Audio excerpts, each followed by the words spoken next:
Mais uma vez quero convidar você para pensarmos sobre os temas relacionados à missão urbana. E hoje nós estaremos falando, dentro daquele contexto todo do nosso tema geral, que são os desafios da igreja para a cidade. Falamos que a cidade tem muitas áreas que precisam da atenção da igreja e que quando uma igreja está colocada num determinado contexto, numa determinada cidade, ela precisa olhar para a cidade não como o que a cidade pode dar para ela, mas o que ela pode dar para a cidade, qual a vocação dela, qual é o chamado dela, o que é que Deus espera dessa igreja, quando Deus realmente coloca essa igreja nesse contexto, nesse lugar. E nós falamos que o importante para nós é refletirmos sobre esses desafios que nós temos aqui. Quais são os desafios que a missão urbana tem? E nós abordamos já 3 temas dentro desses desafios. Primeiro, o grande desafio que nós temos, e o principal, ponto de partida de tudo, é o que nós chamamos de leiturgos. É uma palavra grega que significa liturgia, e nós falamos que essa seria a melhor palavra na nossa compreensão para a questão da oração. A cidade precisa de proteção espiritual. Pensando em liturgos aqui como o papel sacerdotal da igreja. Uma igreja que olha para a sua comunidade e se vê num projeto de Deus ali para abençoar aquela cidade, para interceder por aquela cidade, para clamar por aquela cidade e para fazer essa liturgia que nós precisamos no contexto urbano. Em segundo lugar, nós falamos que um ingrediente fundamental, um dos desafios fundamentais que nós temos para a cidade é a questão do querigma, da pregação da palavra, do anúncio da salvação que há em Cristo Jesus. Demonstramos como as cidades são muitas vezes tomadas por forças espirituais assustadoras, por idolatria, por xamanismo, por feitiçaria, e todos os lugares por onde a igreja vai, ela vai encontrar uma espiritualidade falsa que tende a levar a deuses falsos e ocupar o lugar do Deus verdadeiro. E que a mensagem do Evangelho é a mensagem que vai livrar da superstição, do engano, do medo que as pessoas ficam relacionadas à questão das divindades. O Brasil, por exemplo, ele é tomado por forças de divindades, sejam elas do candomblé, sejam elas do catolicismo popular, sejam elas do espiritismo, e sejam elas também da Umbanda, e muitas outras forças que se levantam por aí.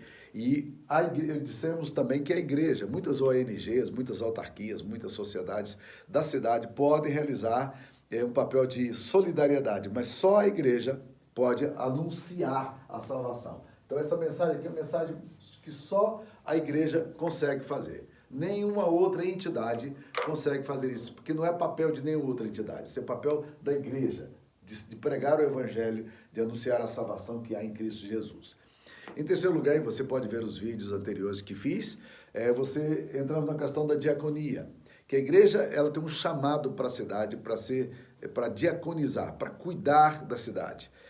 As cidades às vezes beiram a falência na infraestrutura, nos recursos, e às vezes até na fome, na carência. Mostramos como no Brasil existem catalogados 376 cidades que dependem de recursos, porque elas não têm como sobreviver, são cidades que estão abaixo da linha da miséria, e é muito assustador pensar nisso, e a igreja tem que cuidar, proteger os vulneráveis, o órfão, a viúva, o estrangeiro, né? E no nosso caso aqui no Brasil, os marginalizados, os desempregados e assim por diante. Então nós somos convidados a cuidar. E hoje eu queria entrar no quarto tema, que é um tema também igualmente importante para nós, que eu diria que é o tema da koinonia. Koinonia, que é outro desafio que a igreja tem, o desafio koinônico, o desafio de quê? Comunitário. A palavra koinonia significa comunhão. E nós estamos querendo falar exatamente disso hoje como um quarto desafio da igreja para a missão urbana. O que a gente pensa quando a gente fala da koinonia? A palavra koinonia é comunhão, E é muito importante a gente pensar nisso quando você olha para a cidade, um lugar de solidão, um lugar de despersonalização, um lugar de isolamento, um lugar de abandono, e onde as pessoas vivem muitas e muitas vezes em apartamentos minúsculos ou vivem em situações, em determinados condomínios onde elas não possuem qualquer vínculo afetivo. E a igreja é chamada para a expressão do reino nesse lugar, trazendo significado em relacionamentos. Presta atenção. Eu gosto de fazer uma diferença entre a igreja, enquanto instituição, e uma comunidade. O conceito da comunidade é o conceito de um povo que cuida, de um povo que tem realmente atenção para as necessidades daqueles que são do seu grupo e daqueles que estão fora do seu grupo e que precisam de alguma atenção. Existem muitas pessoas hoje que carecem de relacionamentos de afeto. E esses relacionamentos de afeto, Deus nos convida para fazermos isso na igreja, na cidade, para abençoarmos o povo. E eu quero dizer para vocês que essa é uma das melhores formas de você alcançar um determinado contexto urbano. Criando estruturas, criando estratégias nas quais você pode demonstrar o amor e o cuidado de Deus pelas pessoas, através de quê? De relacionamentos, através de atenção. A cidade precisa disso aí. Há um livro há um autor que eu gosto muito, que é chamado Scott Peck, um psiquiatra norte-americano, que é cristão, ainda que de uma linha mais liberal, mas ele escreveu um livro que se tornou um New York best-seller. É o livro The Road Less Traveled, A Trilha Menos Percorrida. E ele escreveu um outro livro também, chamado The Different Drum. O drum é o tambor, na língua inglesa, é o tambor que era usado pelos índios, pelos nativos, para se comunicarem através dos sons, para dizer o que estava acontecendo. E ele disse que isso era uma expressão comunitária, e que nós temos um outro tambor hoje, né? Uma outra coisa que faz com que os vínculos e os relacionamentos possam ser colocados juntos de novo, né? E neste livro, ele relata de uma forma muito interessante como ele superou a sua depressão e a sua solidão, encontrando um grupo cristão no qual ele teve aceitação, compreensão e encontrou significado. Ele fala também de grupos de psicoterapia nos quais ele andou e que foram muito significativos. Para Peck, Scott Peck, o propósito da comunicação humana, diz ele, acima de tudo, é ou deveria ser reconciliação. Isso deveria, em última instância, remover ou diminuir as paredes da incompreensão de um ser humano para outro. Embora tenhamos desenvolvido tecnologias para fazer a comunicação mais eficiente e trazer as pessoas para um nível maior de proximidade, temos falhado em construir uma comunicação global. Peck acredita que a única forma de impedir que a civilização se autodestrua é a reconstrução em todos os níveis locais, nacionais e internacionais, o senso comunitário, que este é o primeiro passo para a sobrevivência espiritual. Eu gosto de pensar nisso.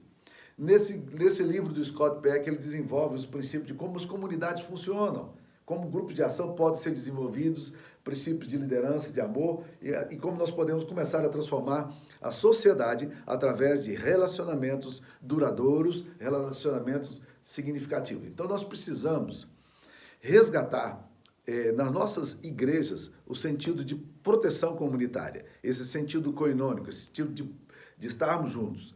Existe uma frase na Bíblia, em 1 Coríntios 11, quando fala da Santa Ceia, que me chocou algum tempo atrás.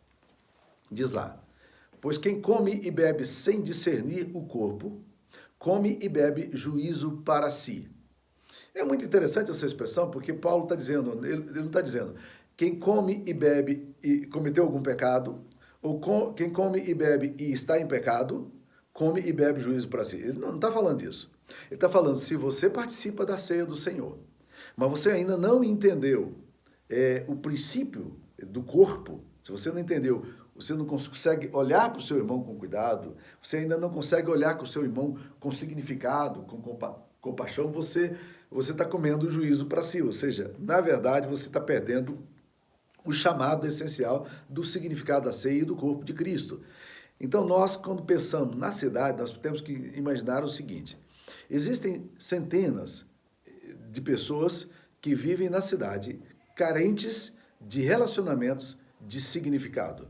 E eu quero dizer para os plantadores de igreja que essa é uma das melhores abordagens, uma das melhores formas de você conseguir fazer com que as pessoas sejam atraídas à sua igreja. É criando na sua igreja uma comunidade significativa, onde a pessoa entrou nos seus relacionamentos, ela vai encontrar afeto, significado, proteção, segurança, amor. Em outras palavras, uma pessoa que vem à sua comunidade, ela não deveria nunca deixar de vir para essa comunidade porque ela não encontrou relacionamentos ali. Mas, pelo contrário, ela deveria voltar para a comunidade porque ela descobriu nessa comunidade um senso de cuidado, que é o senso da koinonia. E nós precisamos mais do que nunca trabalhar isso, porque as pessoas das grandes cidades, elas estão solitárias, elas estão individualizadas, elas estão distanciadas, estão coisificadas. Se você mora num bloco de apartamentos, por exemplo, de uma grande cidade, você pode estar certo de que se você tem 4 apartamentos ali no seu prédio, no mesmo andar, é possível que você passe 5 ou 6 anos sem sequer saber o nome ou sequer encontrar a pessoa que mora vizinho ao seu apartamento. Nenhum vínculo afetivo. São pessoas desprotegidas.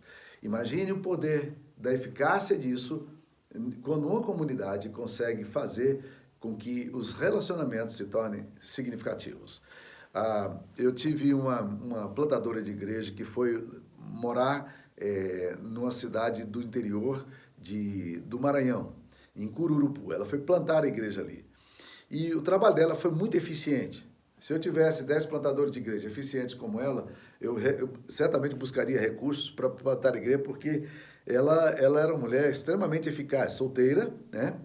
Uma baixinha, e trabalhando numa região complicada do Maranhão, pobre, mas aí o trabalho dela com muita eficiência. E eu perguntei para ela: Fabiana, como é que você faz para atrair tantas pessoas à igreja? E ela foi me contando algumas regras simples, mas uma das coisas que me chamou muita atenção naquela cidade era o seguinte: ela gostava muito de trabalhar com arte. E ela começou a encontrar vizinhas delas, meninas de 12, 13, 16 anos, meninas que estavam sofrendo abusos familiares, meninas que já tinham sido estupradas, meninas perdidas, que certamente entrariam numa vida sexual promíscua logo, né? Meninas que estavam vindo de famílias completamente desestruturadas, e ela trazia essas meninas para sua casa. Olha o senso comunitário como é interessante.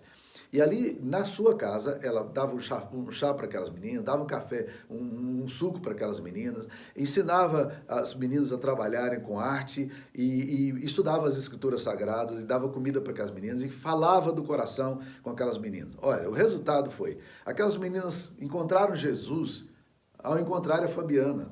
A Fabiana conseguiu transmitir para essas meninas o amor de Jesus. E o que aconteceu? Na medida em que aquelas meninas estavam sendo tratadas naquela pequena comunidade, os pais também começaram a se sentir atraídos. Os vizinhos também começaram a se sentir atraídos, porque o senso comunitário puxava as pessoas para perto da igreja. E é exatamente isso que eu penso quando eu falo de koinonia, né? Quando eu falo disso para a cidade. Você imagina o impacto disso para a cidade.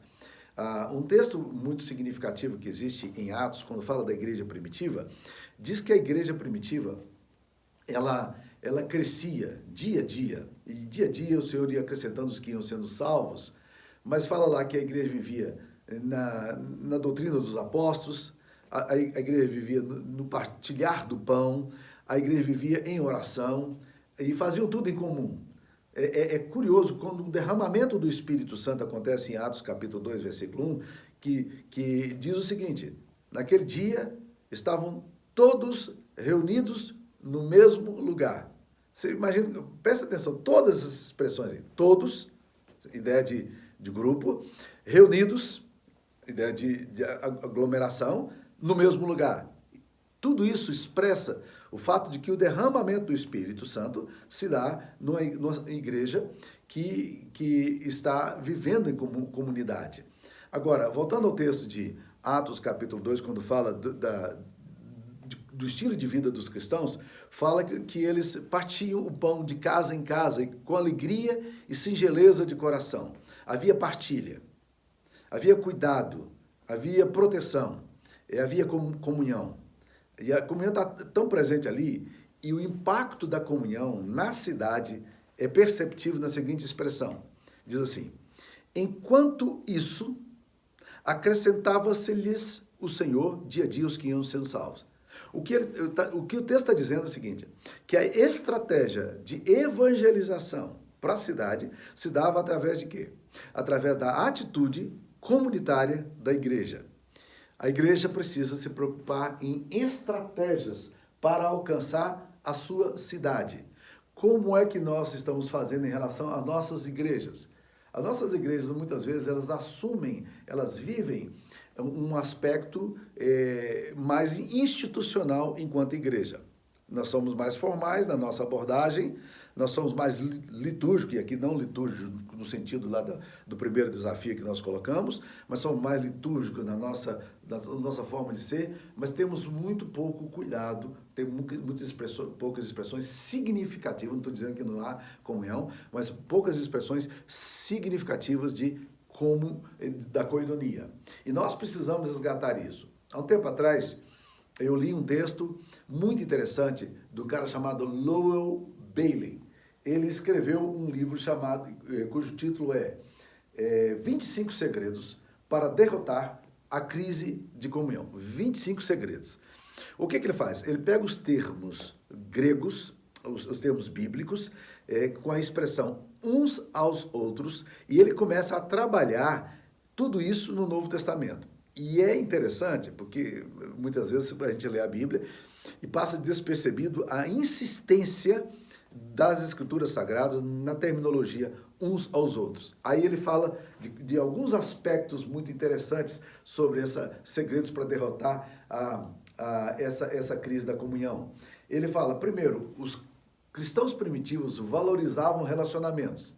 Aí ele cita as seguintes expressões: amem-se uns aos outros, aceitem-se uns aos outros, saúdem-se uns aos outros, tenham cuidado uns dos outros, sujeitai-vos uns aos outros e suportai-vos uns aos outros. Ele diz, então, a primeira forma de você superar a crise da comunhão na igreja é valorizar relacionamentos. Segundo lugar, ele vai falar também que os discípulos protegiam o corpo. E essa é a segunda forma de derrotar a crise da comunhão. Ele fala assim, não tenham inveja, não julguem, não se queixem uns aos outros. Sempre a terminologia uns aos outros aparece aqui. Não tratem mal uns aos outros, não provoquem uns aos outros, não devorem uns aos outros, está lá em Gálatas 5, 14, 15, né? Não mintam uns aos outros, confessem os pecados seus uns aos outros e perdoem uns aos outros. Então, assim, os discípulos protegiam o corpo.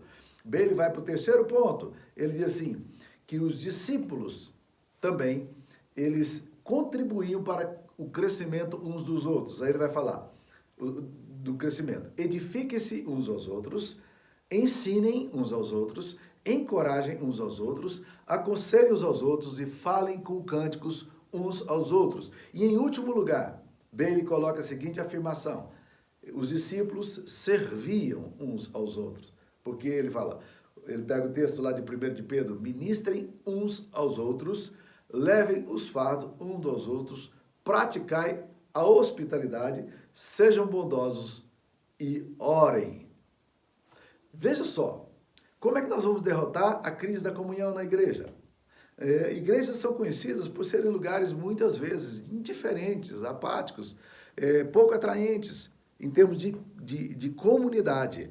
São igrejas onde as pessoas, por elitismo ou por timidez, elas têm muita dificuldade de se aproximar uns dos outros. Eu trabalho com uma comunidade relativamente grande e a minha insistência com a minha liderança é exatamente essa. Vocês precisam olhar as pessoas que chegam na igreja, né?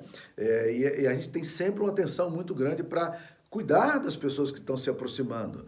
Como é que nós vamos fazer isso num contexto tão grande? E aí acontece, no domingo à noite eu prego, e aí quando eu termino de pregar, os irmãos da minha igreja que me amam, e eu entendo perfeitamente isso, me procuram para abraçar, para conversar na porta da igreja. Mas às vezes eu estou aqui com o olho, eu sei do significado de abraçar cada um desses irmãos, mas estou com o olho também naquelas pessoas que periféricas estão saindo pela porta da igreja, enquanto eu estou na porta da igreja tentando abraçá-las, e as pessoas que são membros da igreja, elas querem atenção minha exclusiva na porta da igreja.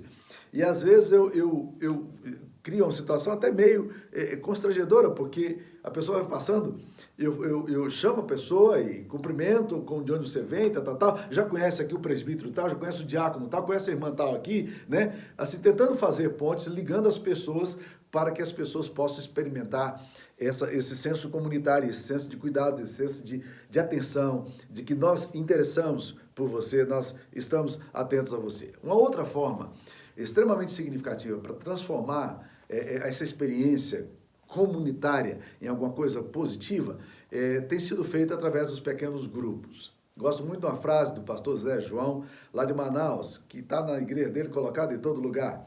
Ele fala, a frase é a seguinte, ovelha fora do aprisco é petisco de lobo. Eu gosto dessa frase. Ovelha fora do aprisco é petisco de lobo. Esse é um chamativo para a ênfase que a igreja tem em pequenos grupos. Meus queridos, pequenos grupos, na minha igreja local, nós temos, se colocarmos todos os pequenos grupos que funcionam nas igrejas, temos cerca de 40 pequenos grupos funcionando. Eu diria para vocês que nada na minha igreja é tão relevante e importante para a comunhão do que os pequenos grupos. A pessoa que vem num domingo à noite e ela chega tarde, sai adiantada e vai embora, ela não tem vínculo com a sua comunidade.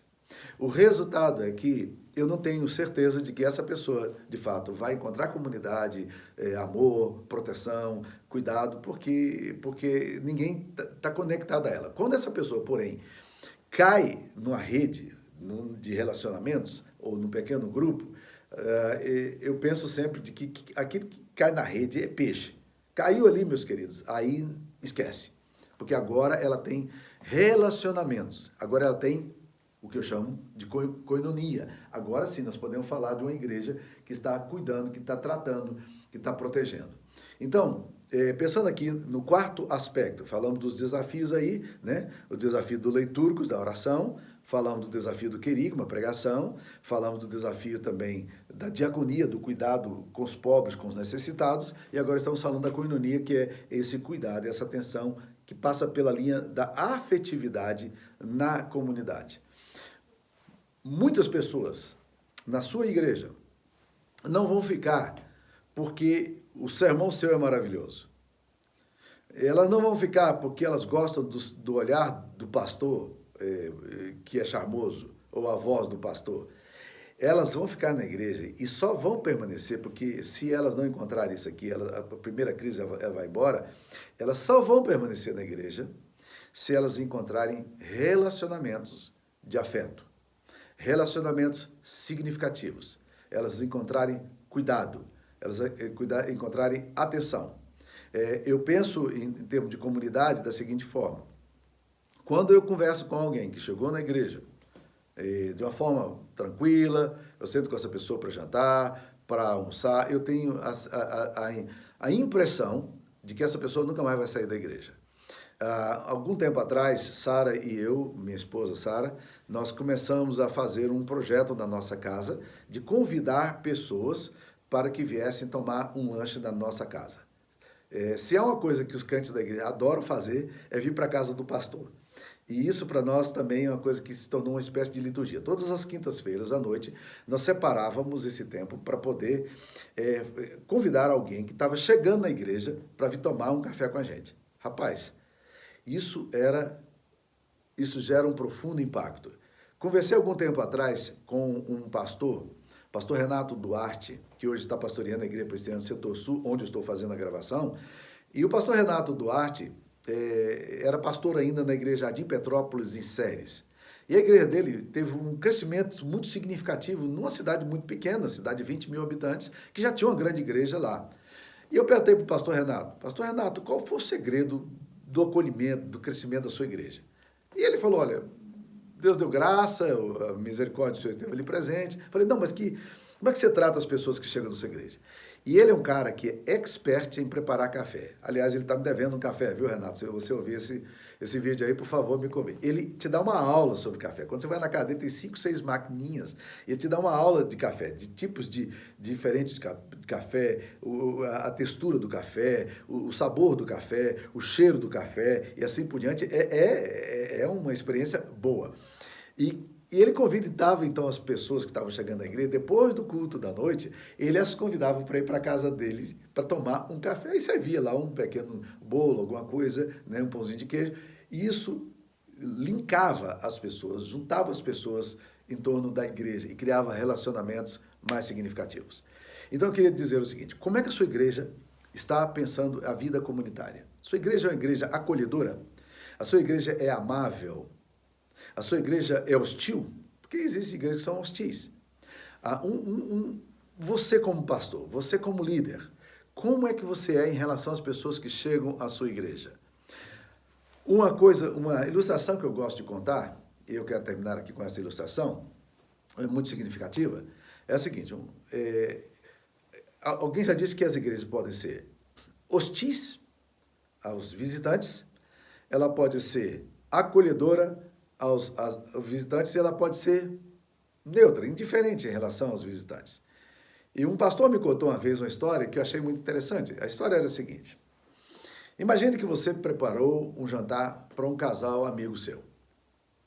E você preparou aquele jantar, sua esposa preparou com muito cuidado, e você está esperando o casal chega na sua casa, e ali você tem alguns appetizers, alguns petiscos de entrada, um refrigerante, um suco, né? E você serve ali para as pessoas, e enquanto o jantar está terminando ali, a coisa está no forno, assando, né? Alguma coisa que você preparou. E você está ali conversando com aquele casal, você e sua esposa, e a sua esposa meio preocupada, ansiosa ali com o prato principal que ela está preparando, quando toca a campainha da sua casa. Quem é que pode estar chegando uma hora dessa? Eu não convidei ninguém mais. E quando você olha, você descobre que quem está chegando nesse momento, ali na sua casa, é um dos casais mais queridos da sua igreja. E você está constrangido agora porque, apesar de você amar muito esse casal, essa hora não era exatamente a hora que você queria que eles chegassem. Por quê? Porque você preparou um jantar para 4 pessoas e na mesa só tem 4 pratos. Não tem lugar para um casal. E nem eles vieram para jantar, eles vieram porque são amigos. O que você faz? Oh, que bom! Óbvio que você os ama. Né? Você os convida para dentro, você não é hostil a eles. E quando eles chegam, eles percebem que chegaram no horário inadequado, né? Mesmo que eles saibam que são amados. Aí você, com a sua forma carinhosa, goiana ou mineira de tratar, você fala, não, vocês vão jantar com a gente também, não, aqui tem suficiente, né? Eu vou colocar mais 2 pratos. A esposa do cara olha, e você ama também, e ela percebe, isso aqui não é para nós, né? Esse casal pode tomar 2 atitudes. Primeiro, a atitude de que, como nós somos muito amigos desse casal aqui, dos anfitriões, nós podemos ficar sem nenhum constrangimento e está tudo ok. Ou dizer, esse jantar não foi preparado para nós e ir embora. Está entendendo? Então vamos ver aqui as possibilidades. Primeiro, de que esse jantar da igreja não seja preparado para os visitantes. Os visitantes não são exatamente os convidados. Ou você pode também pensar de outra forma. Se eles vierem, eles serão aceitos aqui. Nós não vamos hostilizá-los, né? Mas também não há muita intencionalidade, nem no sermão, nem na liturgia, nem no que fazemos para as pessoas de fora. Ou nós fazemos o seguinte, nós preparamos tudo pensando neles. Para quem é que você prepara o culto da sua igreja, por exemplo? A sua comunidade, ela é acolhedora. As pessoas que estão na porta da igreja são bem recebidas. Essa é uma das formas de começar a comunhão. A gente tem uma forma bem brasileira de saudar os visitantes. A gente coloca os visitantes todos no domingo à noite, a igreja está lotada, você pede para eles se levantarem. Se há uma coisa que um visitante que não é de igreja, não tem experiência com a igreja, não tem hábito de igreja, não tem interesse nenhum em se levantar de frente à comunidade. Isso é extremamente constrangedor. Sabe quem é que gosta disso? Presbíteros velhos gostam disso, pastores adoram isso, e seminaristas, então, né, explodem de alegria quando isso acontece, quando são apresentados publicamente. As pessoas que são o público-alvo seu, são as pessoas fora de igreja, unchurched people, ou as pessoas que são descrentes e que estão buscando uma resposta, essas pessoas não querem saber de ser apresentadas, querem entrar no anonimato e ficar no anonimato, mas querem o quê? Elas querem uma recepção calorosa, cuidadosa, atenciosa. Como é que a sua igreja procede em relação à cidade? Vocês têm experiências de comunhão significativa em que as pessoas entram na comunidade e elas dizem, esse é o meu lugar? Eu me sinto aceito, eu me sinto amado aqui, eu me sinto protegido, eu me sinto cuidado, eu me sinto nutrido. Isso fará toda a diferença na expansão do evangelho e no crescimento da sua comunidade local, tá? Algumas igrejas são amáveis e acolhedoras, outras igrejas são indiferentes ou mesmo hostis. Mas o quarto desafio que nós temos para a cidade é acolher pessoas despersonalizadas, isoladas, solitárias, amar essas pessoas, cuidar dessas pessoas. Que Deus abençoe você e se você quiser assistir os vídeos anteriores, você pode também ir no YouTube, né? Os seminaristas têm um portal deles aí e no seminário, e você também pode ouvir as próximas palestras que vou dar. O próximo tema também é um tema muito importante, que é um desafio para a cidade, o desafio que eu chamo do oikos, o desafio da ecologia, do meio ambiente e da sustentabilidade. Como a igreja pode trabalhar nisso aí? Se quiser ouvir, seja bem-vindo. Deus te abençoe.